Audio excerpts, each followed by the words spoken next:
Welcome to Building the Future, hosted by Kevin Horick. With millions of listeners a month, Building the Future has quickly become one of the fastest rising programs, with a focus on interviewing startups, entrepreneurs, investors, CEOs, and more. The radio and TV show airs in 15 markets across the globe, including Silicon Valley. For full showtimes, past episodes, or to sponsor the show, please visit buildingthefutureshow.com.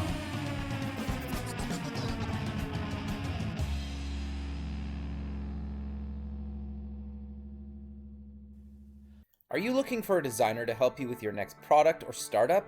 When I'm not working on the show, I'm busy working as an award-winning chief design officer and have been doing software design for startups and other companies for over 20 years.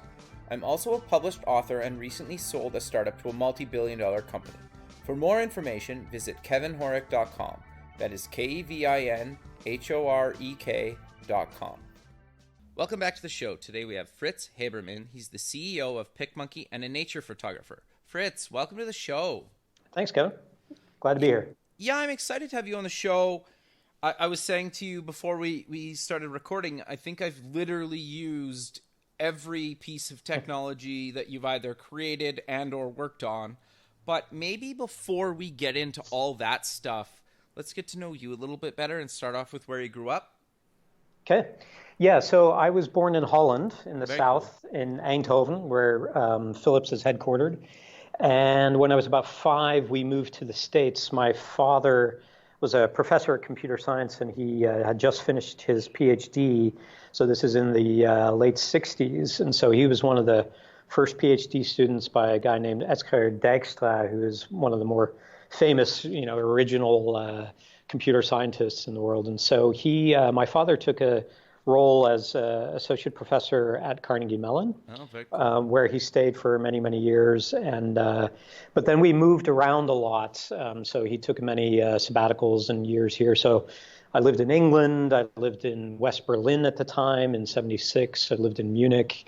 Went to Holland a lot. So I always say that my home is sort of somewhere in the middle Atlantic, somewhere in there. So that's very cool, though. Yeah. And yeah, so I grew up underfoot of a lot of computer science luminaries that I had no idea who they were. And so if your listeners know folks like Alan Perlis and Alan Newell, sure. Those are Carnegie Mellon folks, the first Turing Award winners. And, they'd come over to our house and I'd, I don't know, probably be playing cars underneath their feet or something like that. Had no idea. And so it's computers and computer science has always been under sort of in my bloodstream as I was growing up, and always enjoyed that. And so I became a programmer when I was, I think, roughly about 14, working on these big, huge PDP-11 machines and working on a lot of research projects at that time at Carnegie Mellon. And that was a lot of fun. Yeah. So that's a little bit on my background there, but happy to go other places as well. Sure. So you graduate, you went to university a couple of places. Yep. But you graduate. Walk us through your career up until PicMonkey. Maybe some highlights along the way, because you've done a ton of stuff. And a lot of people would know a lot of the stuff, if not all the stuff you've ever worked on. Yeah, so I went to undergrad at Carnegie Mellon, oddly enough. And at that time, I had a bit of a crisis of what I wanted to do. And I also studied piano, classical piano. And so I was, admitted to the music department as well, and wanted to be a concert pianist, and figured out very quickly that I was not in the 1% of the 1% that ever make it as a pianist that way. And I probably didn't have the intestinal fortitude to really make a career out of that. So I got really interested in computer music at the time, worked with the lab there at Carnegie Mellon with a guy named Roger Dannenberg, who does some really great AI stuff with music. And at that time, we were working on all kinds of things like font rastering algorithms for music and this kind of stuff. And one of the interesting stories at that time, Roger had a visitor, and we were in our little dinky lab downstairs, and he had the visitor come in, and we were talking, and he was very interested in our font rastering, and he was like, yeah, at our company, we're really interested in that because we're working with this other company who does this tech called PostScript. And I was like, oh, yeah, that's kind of interesting. Well, this is what we do and blah, blah, blah. And he was like, oh, that's really interesting. Would you want to come work for us? And I was like, I don't know. I'm not really sure what I want to do and blah, blah, blah. And that was that. Turns out, later Roger said, oh, that's Steve Jobs. And so I was like, okay. And for me, that was one of those like, oh, hey, it was great to meet Steve Jobs that way. But later on met him through my InDesign work. Sure. So I decided to go to University of Washington for a PhD program. About 2 years into that, I figured out I was a bit of an inconsistent student. They were very kind to me, but I was a bit too curious about a whole number of different things. So music was still a big part of me. I was into martial arts at the time, so I did a lot of Aikido. And I was very interested in photography at the same time. And this theme of kind of like exploring different uses of technology and visuals and, the font work that I'd done, the music work that I'd done really was interesting to me. And I basically said, hey, I'll take my master's degree. And I put my resume out there. And one of the guys at a company called Aldus picked up my resume. We got to talking. He was very kind. He hired me. So if you know, Aldus made PageMaker. Totally. And so that for the younger listeners in the audience, the beginnings of desktop publishing was really the combination of laser printers, the Macintosh, and then Aldus PageMaker. And so it was a really great time at Aldus. It was ironic the first day I got there, the guy that hired me, Mark Davison, great guy, took a chance on me, and the very first day he hired me, he said, well, this is my last day here, so good luck. And so that's how my career in business started. And so, I found my way around there, really great people, fantastic. We ultimately wound up selling to a company called Adobe. And but before we did that, we had recognized that actually at that time, Quark Express was eating our lunch. Yeah. And so we were working on a rewrite of PageMaker, and that had undergone about 5 different starts and stops. And we were the latest team, we were new hires. And so some of us architects, I was the UI architect, started that up. And we got a year into that before we were bought by Adobe. And so we got pretty far in this really great prototype of this thing we called K2 at the time. And when Adobe bought us, we were meeting with all these big wigs who we didn't know. And in comes Chuck Geschke to one of our meetings. He looks at me and goes, Fritz? And I'm like, Chuck? Because Chuck had commuted with my dad, because Chuck was also at Carnegie Mellon. So it was another one of these, like, I probably knew him when I was underfoot of him and these sorts of things. But it was really a nice touch and made us feel really welcome into Adobe. And obviously Adobe with all their technology and 2 founders who were really technical and technically oriented, John Warnock, of course, and all the things that they've accomplished really was a great fit for us. And so they allowed us to continue our prototyping. And from that and many years of hard work was built InDesign, which released in sort of the mid-90s. And one of the big learnings there is, wow, it's hard to, just start a project from scratch and build it up into, what wound up being a $50-80 million revenue product. But what's even worse is writing something from scratch that has to replace an existing product. Sure. So if you can avoid that. Of course, when I came here to PicMonkey, that's exactly what we had to do. But so don't follow, do as I say, not as I do. But so Adobe was just fantastic. Some great times. We just recently had the 20-year reunion of InDesign. Oh, very cool. And so we one of the big things we did there was we really took a look at both what are the technologies that's really going to leapfrog our competitors, how does Adobe help us, and what do people need going forward? And this was pre-internet, but still around that time frame. And as you know, InDesign was put into later the Creative Suite, which we also worked on, and that really helped create a very strong solution set for a lot of graphic designers. Yeah, it became the industry standard like very quickly. Yeah, very quickly. And I think that, InDesign was a little bit of the stepchild at that point, with Photoshop and Illustrator being really key. But over time, and the role I took in later at Adobe was VP of Core Tech, we built a lot of core technologies that went across all of these products, like things like, our printing engines, they all shared the same framework, our user interfaces. So like all the palettes and everything that were shared, you have me to blame and the engineers to thank. And these sorts of things where, you can really leverage the wealth of both talent and deep treasure chests of technology that an Adobe will have to be able to leapfrog then a lot of the competition. And so that was just, fantastic. And at that time, I really had a lot of other interests as well. And we bought this small company called Macromedia, if you remember at that time. I remember that, yeah, for sure. And so what was ironic out of that is Macromedia at that time owned Freehand, which Aldus used to own before the Adobe. Right. So we had to, when they bought Aldus, we had to let go of Freehand.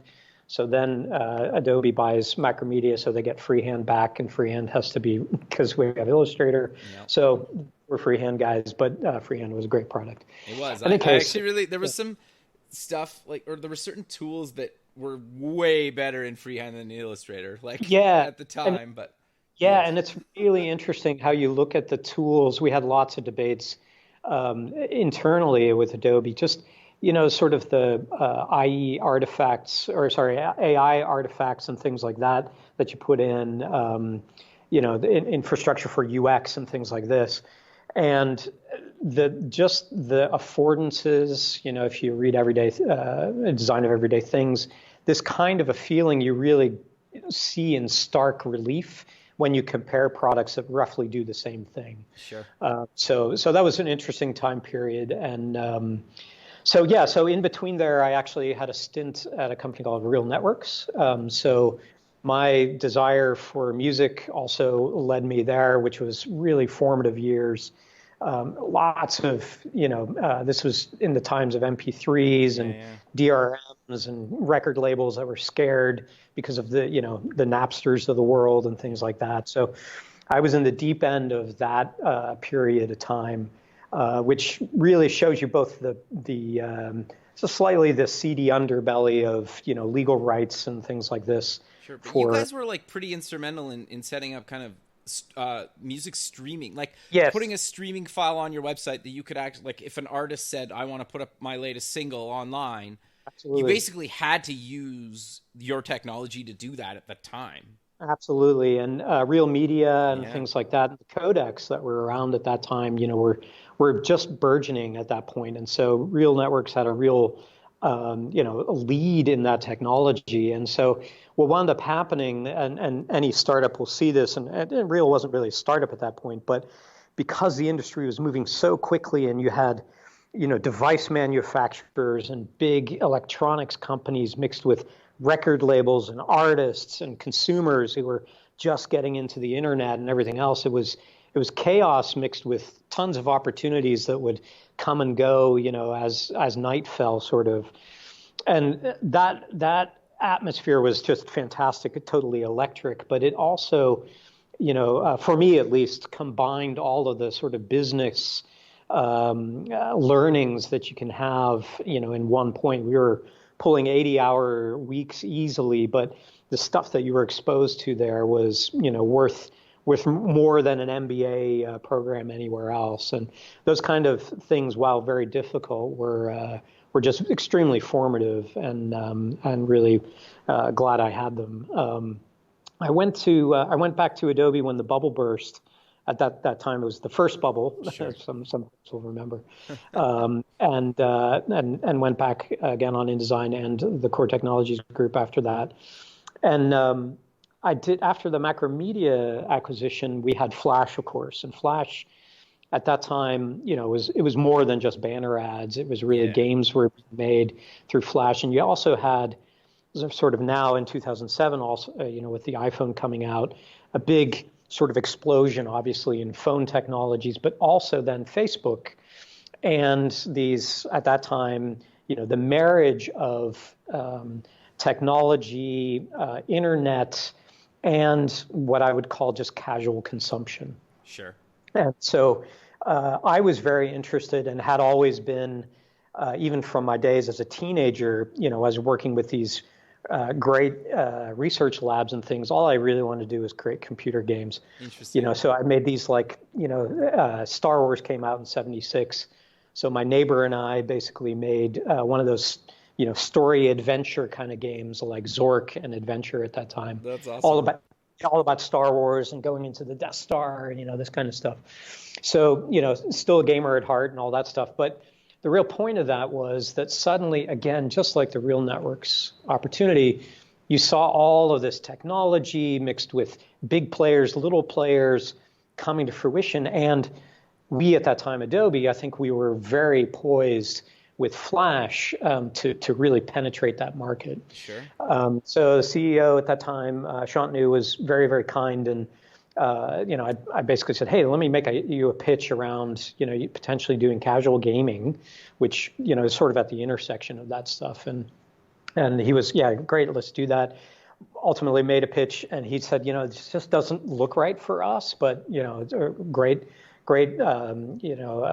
exposition and all that. And I said, that totally makes sense. But I really felt like I wanted to go pursue this. So I looked around at that time for the best, company that was doing gaming in this casual space that would at the same time have me. And locally, that was a company called PopCap. Sure. And a company that was started by 3 founders. So just really great stuff, So I joined there, and you could really see that, this was an area that suddenly it's not a big company. They're all about, their slogan is, it's done when it's fun. And so from that, you got Bejeweled, which, that was the first match 3 game. You got Plants vs. Zombies. That was a small team that we did as an acquisition, super creative. And just a really great melting pot of creativity and art and visual communication. And again, this intersection of all of this stuff. So that was just a playground of just fantastic stuff that the founders really had set up for that. So I joined that as CTO. We got bought by Electronic Arts, great acquisition for them, really good. But, then became, again, a bit of a bigger cog, or we were a smaller cog in a bigger wheel. And at that time, so 2010, maybe a little longer than that, I also, come from a family of teachers, and I also wanted to give a little bit back to the community. My kids were getting a little bit older. And so I joined a company called lynda.com. Sure.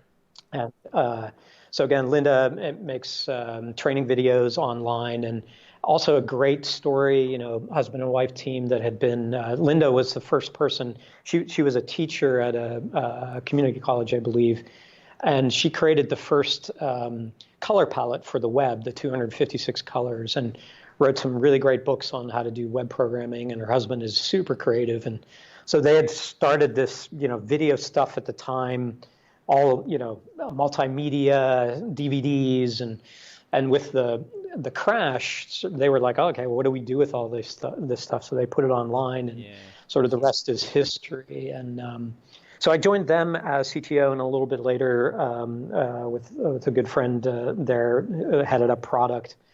And, that was just, again, this feeling of how can you, give back, but teaching and that intersection of learning and exposing people and to learning platforms in an immediacy kind of way, being able to collaborate with teachers or learners and things like this. And it was just a really great place. And obviously we were bought by LinkedIn. Yeah, very cool.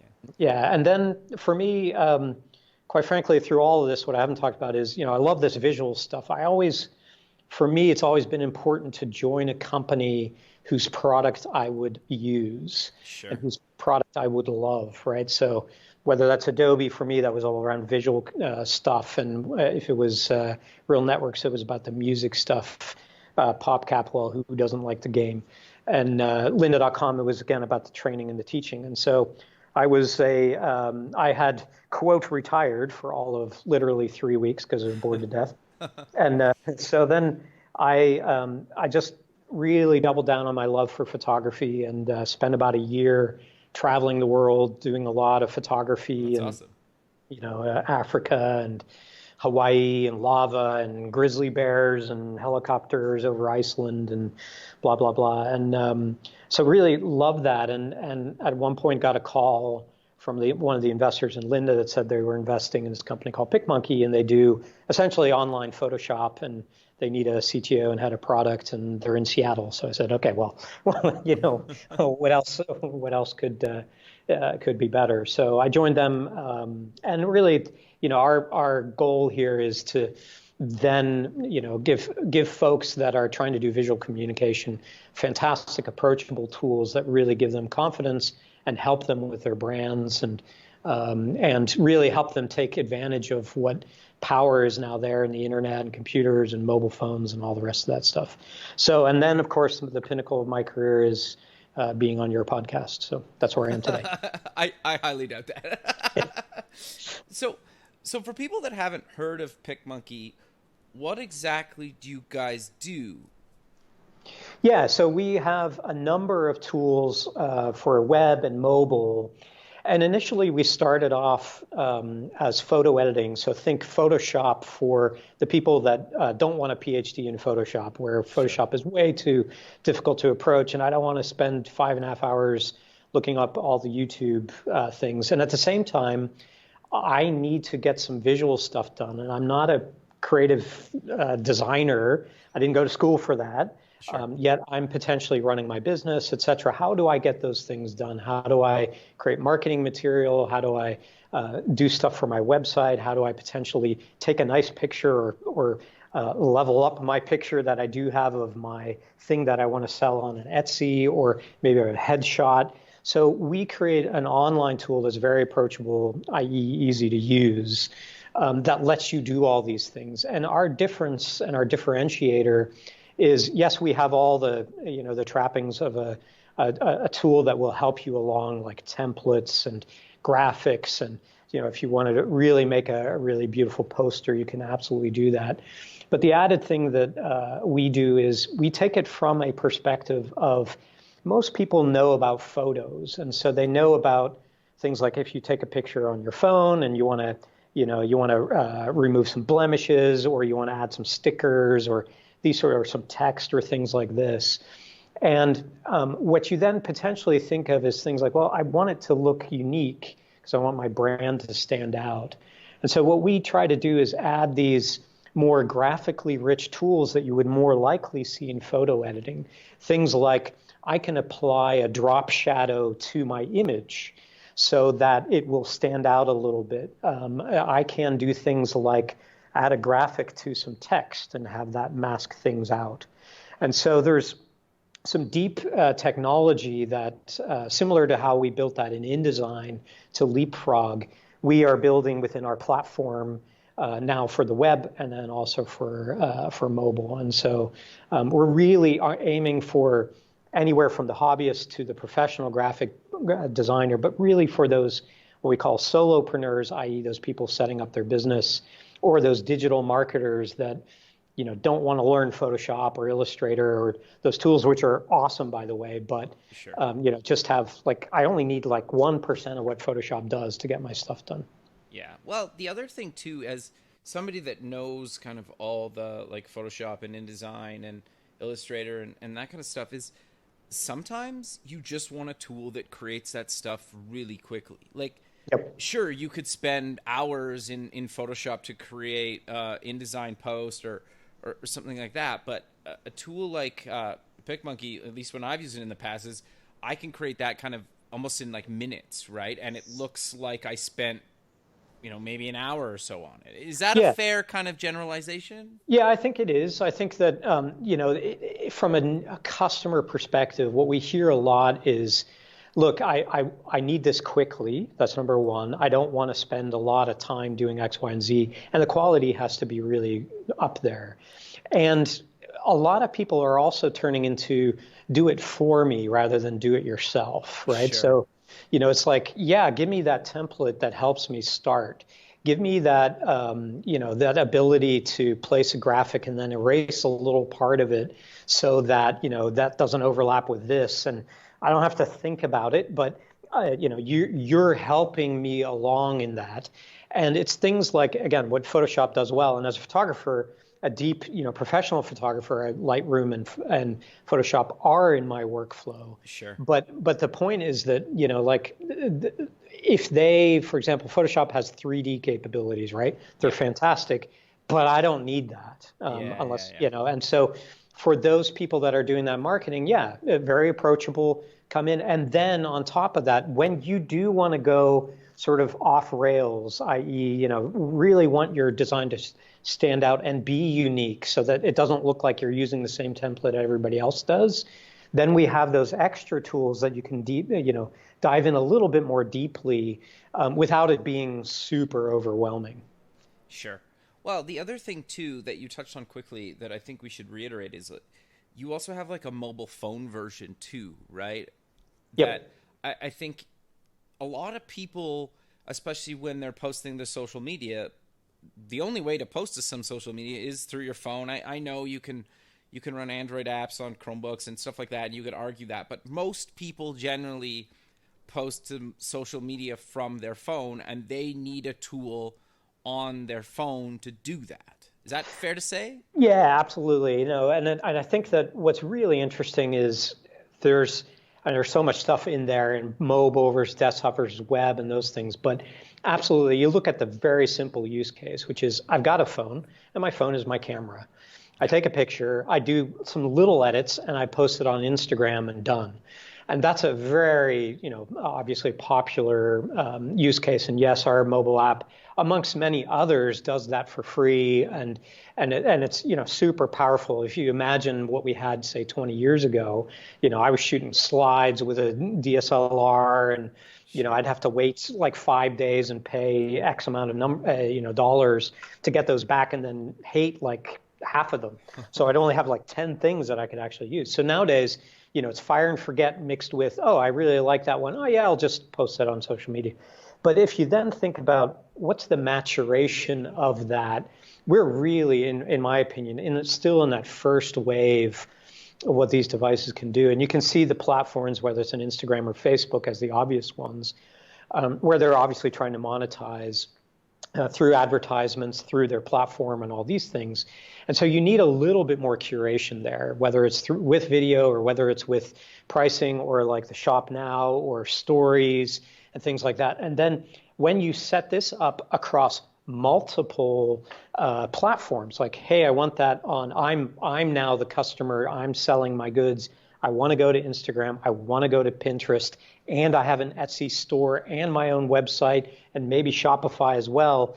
Then suddenly it's like, wow, I can't do all that on my phone. And that's not a quick edit. Sure. That's really me sort of, collating and managing all of my assets. And so you get this spectrum anywhere from what you're talking about, which is, the very straightforward, and love it because it's so accessible to folks, and a quick post, all the way to this other side where, again, I don't need to be a graphic designer, but wow, I got to manage all this stuff and help me manage that. That's the center we're trying to hit as we go forward. Sure.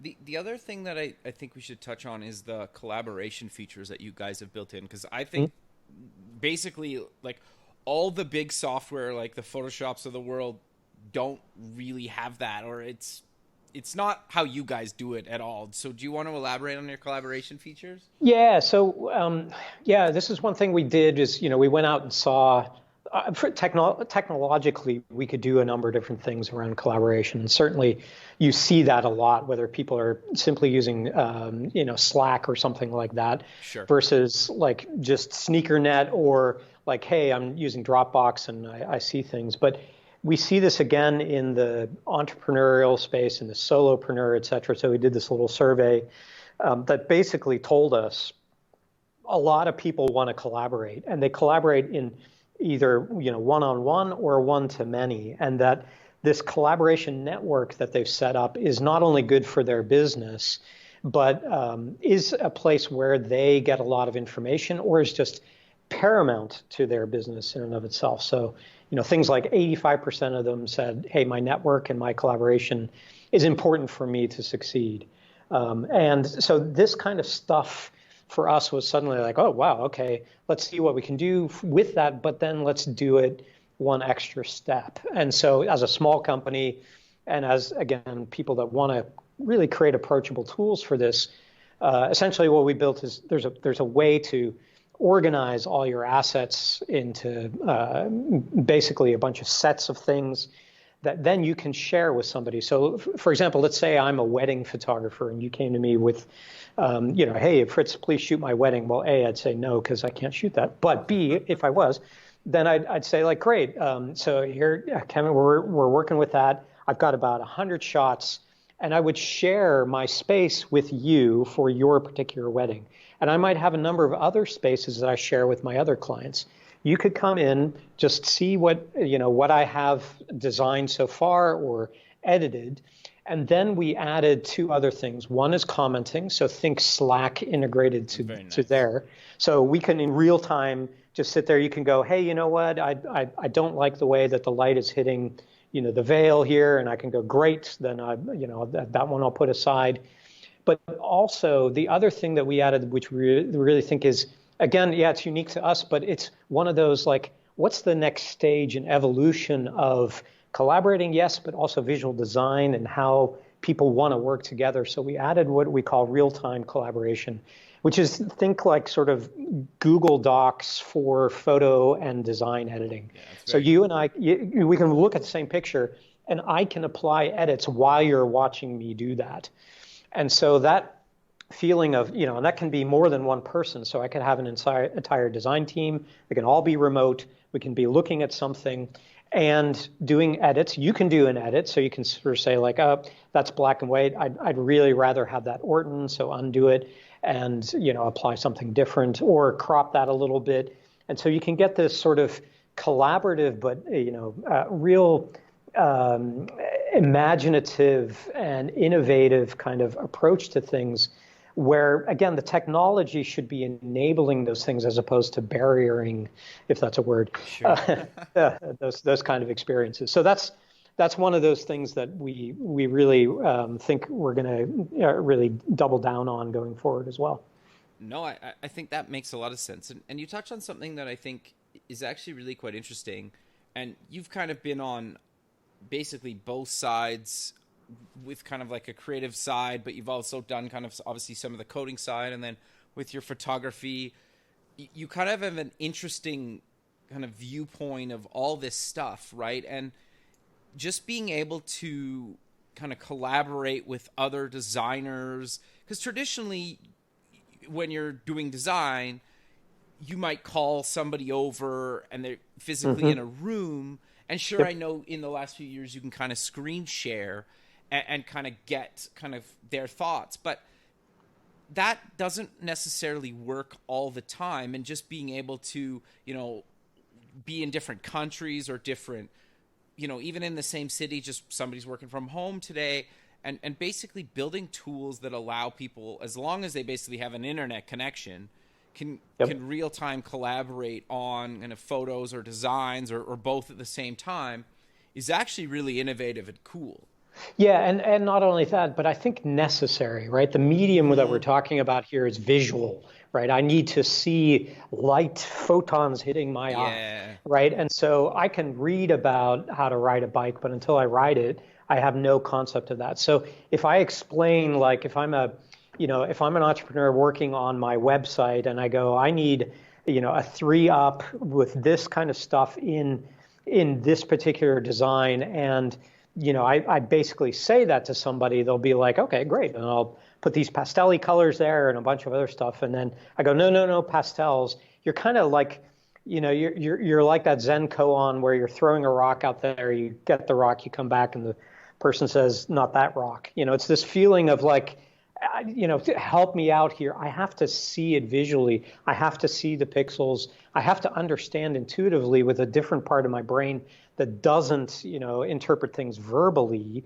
And that aspect is this whole visual communication thing. And yes, the internet and mobile, everything is changing that, and people want to converse that way, right? Yeah. And, it's like whether I'm conversing through video or I'm conversing through emojis or or GIFs or just photos that I'm putting up there. All of this stuff is visual. And while it tells, 1,000 words, it's still that feeling of like that visceral, especially if you're designing, wow, that's cool. And that idea gave me this following idea. Why don't we do this? And you just pile on this sort of real innovative kind of creativity, if you will. And that's really what we're trying to foster with that.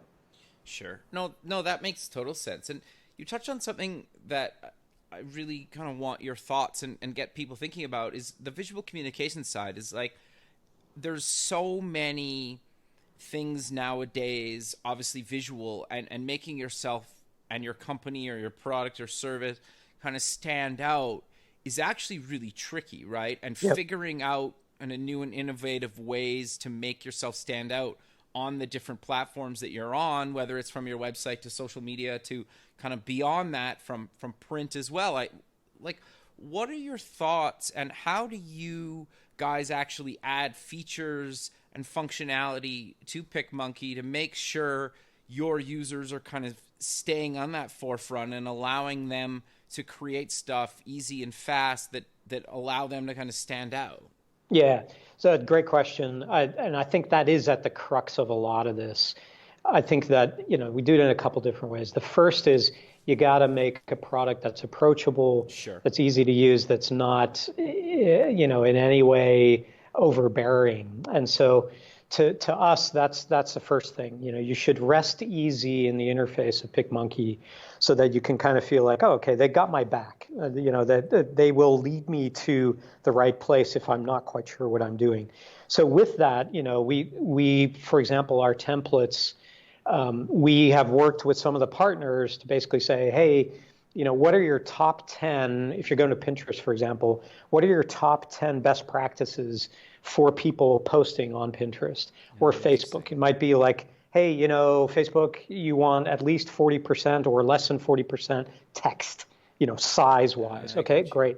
Or it has to be this size if you're doing a short pin or a long pin, so that you don't have to worry about those things. You can just use a template and go, okay, I'm going to Pinterest. I'm not quite sure what size it is, but PicMonkey has my back, and I know that. So that's number one, that approachability. Yeah, you guys are basically doing all that research for the user. Yes, exactly. And we talk to the partners. We also talk to experts. Like a month ago, we had a YouTube expert come in, tell us, this, that, and the other thing. And actually, here we got it wrong initially. We were making some really nice YouTube thumbnail templates. Okay. And he came in and was like, hey, guys, look what's being posted.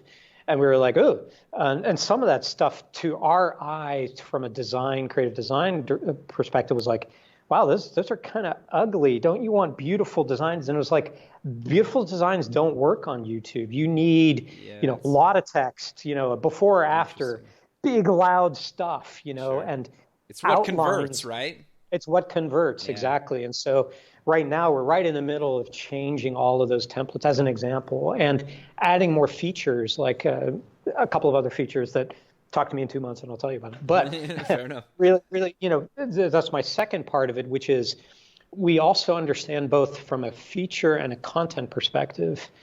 So we can provide a lot of content, which we do. Things like, hey, I need a bunch of brand logos because I need a credit card, logo for Visa, or I need a, social moniker. And that we have that, and that's great. But we also, for example, look at our graphics and go, to stand out, there are some little graphics here or there, or textures that you might use together, sure, that if you overlap them and do a couple of little things that PicMonkey allows you to do more deeply than other design software, then you will be very unique. And we've got tutorials and we've got blog pages and all that. But the main point is that we are creating actually graphics that complement each other so that when you use them together, you'll get a very unique look.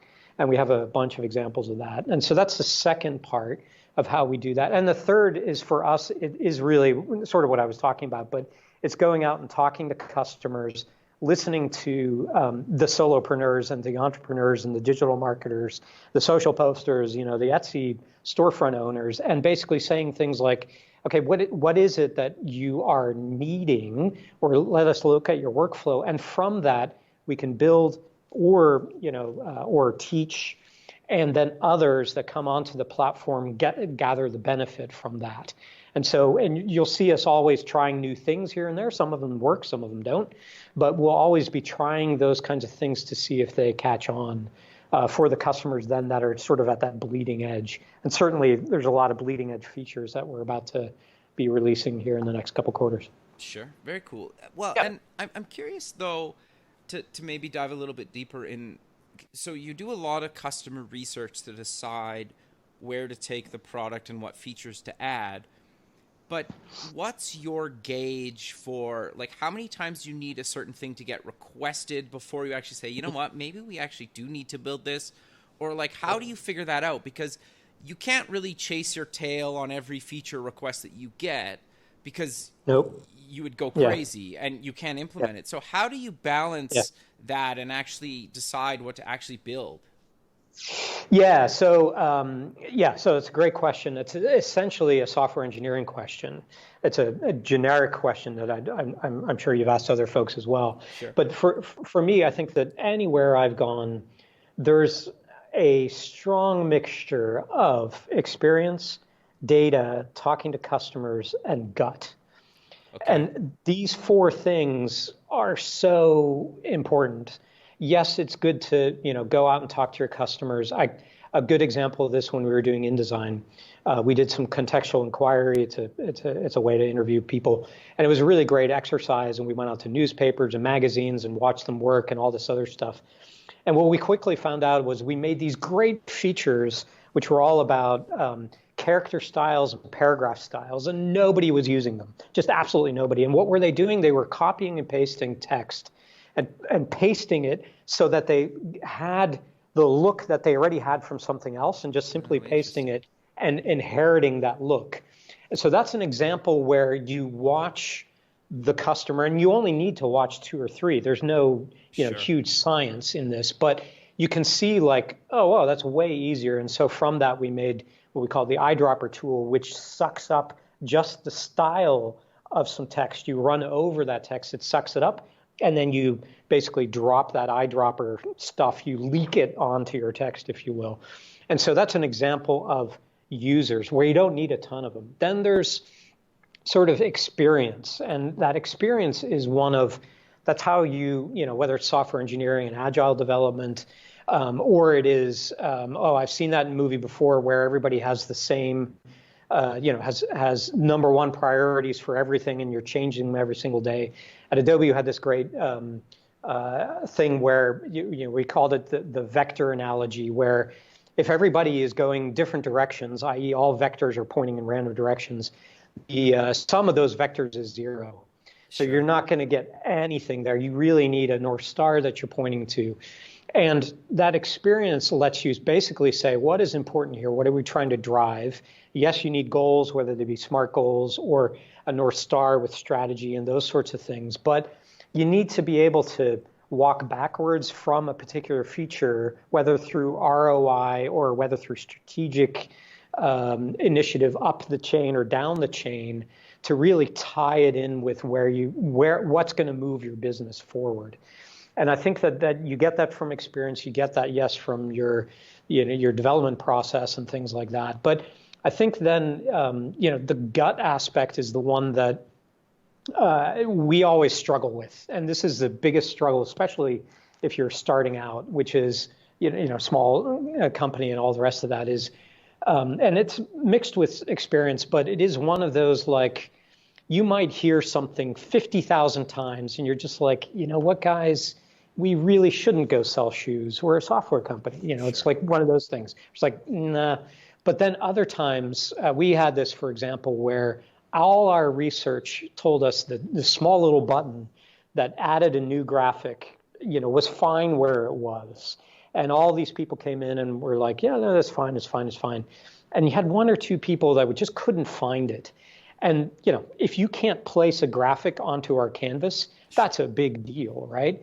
And so my gut told me, no, you really need that. And that's maybe an obvious example, but there are times where you kind of countermand things. So, sure.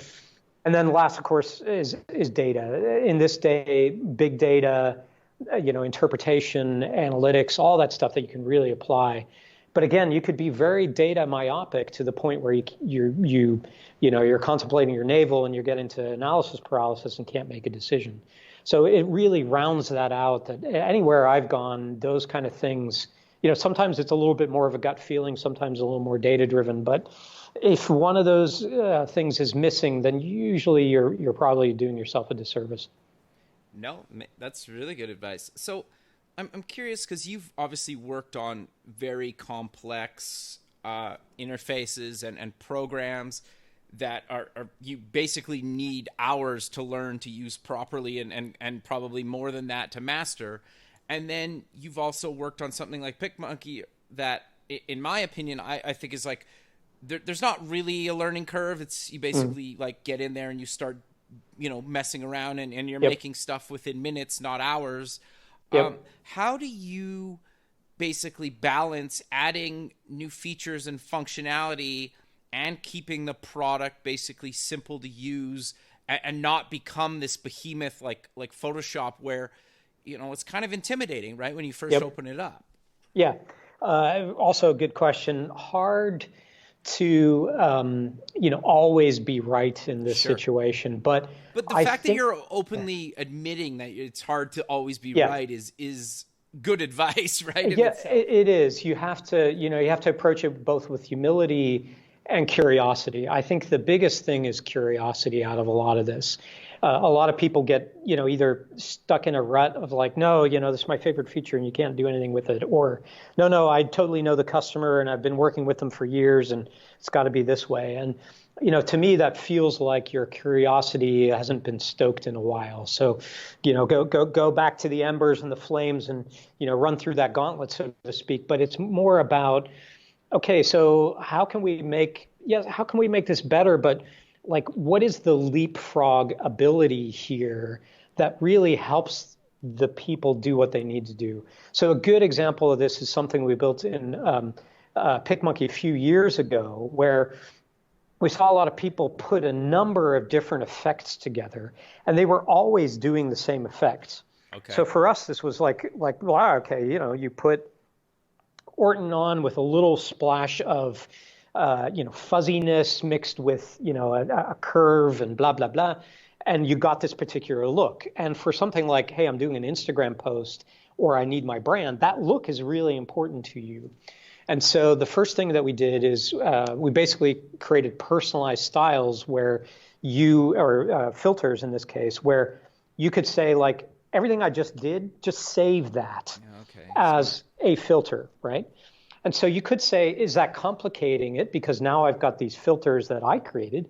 Or is that now in one button, I've created something that I used to have to do over and over again, right? Sure. And so in this particular case, that's an easy one. Now, some of the other features that we're talking about is a lot about brand aspects. Like I have a color palette, I have a logo, I have, my look that I want. How can we as PicMonkey, for example, make that super easy for you to organize, to repeat, to save time, if you will? And we think that, there's actually, I did my master's thesis at that time on novice and expert user interfaces. And we think that there's this combo, and again, why I think we're in fledgling kind of area in a lot of these things, where whether it's big data or AI or adaptive interfaces or these sorts of things where you can learn a lot about what your customers are doing, and potentially going forward, the interfaces can either adapt to that or you adapt to them, right? And so that's a lot of untouched stuff. But at the end of the day, I also think that a lot of people want to approach these tools and have them both be cool and approachable, but also sort of creative, right? I want to go in there and explore. I hopefully come at all of my products, why I say I want to use the products of the companies I work in is like, I'm curious, like, what does that do? What does this do? I think my next stint is probably in computer music again, synthesizers. I picked up Logic Pro the other day, or a year ago now, and it was like, what does this do? What does this sound do? What if I patch this there? It's like this, again, this elegance of exposing, but at the same time, allow me to explore, allow me to figure some stuff out and have some happy accidents, happy coincidences. And that's, again, the power of the platform potentially, too, that you have to really build in there, not just any old website. So, yeah, fascinating stuff, in my opinion. No, totally. And you brought up something that I've been thinking a lot about lately, too, is like adopting a product to that specific user, right? Yep. Like, it kind of goes back to something as simple as just like setting up your layer, or sorry, your interface in Photoshop or something, and then saving it, right? And then that's my workflow, and I use it all the time. But like actually adopting kind of software that's online more and more for that. And I know there's like versions of that, and people would argue that, but like taking that further than that, basically, is actually really quite fascinating. Where I think a lot of software is going to go in the next like 3 to 5 years, right? So the fact that you're already kind of thinking about that and starting to build that in is actually really quite fascinating. Yeah, it's really fascinating. I think that it's easy to get wrong. Oh, for sure. It's like, and in the computer music case, I'll bring up Ableton, which I love. But a friend of mine once said the difference between Ableton and Logic is Ableton wants to compose for you, whereas Logic wants to help you. Yeah, and it's this kind of, it's this feeling of like, and I agree with it. It's like at times Ableton kind of forces me into a way of working, even though I love it as a program, but it's easy to then be fighting the program, right? And if you're adjusting or personalizing, you could be off by a little bit, and then it's really like, why'd you just do that? I didn't want you to do that. Oh, come on. This sort of feeling.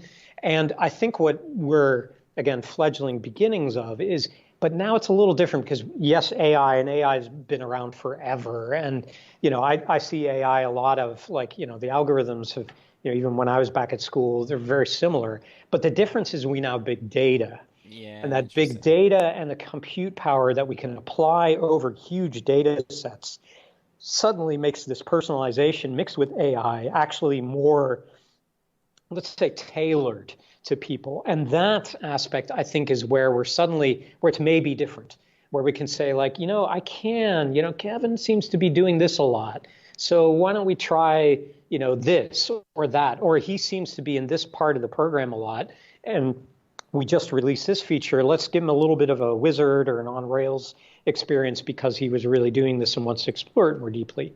That kind of stuff can really, really help in addition to like this do-it-for-me stuff that I was talking about before. So I think we're at that really interesting cusp and of AI mixed with big data, but for real reasons that you can really sink your fingers into the dirt of, so to speak, to really sow those seeds. No, interesting. We're kind of coming to the end, but I really want to touch on the print shop side of the business. Do you want to cover that quickly and why you guys decided to launch that? Yeah, so we see a lot of people still doing print. I heard 20 years ago that print is dead. Sure. And so, and it's not that, folks on PicMonkey are going to be, creating a 64-page magazine or anything, but a lot of people want, whether it's just mementos for, whether it's a hobbyist, the family, these sorts of things. But actually, I think on the opposite side, there's a bigger demand for print aspects, whether it's print on a T-shirt, print on a cup.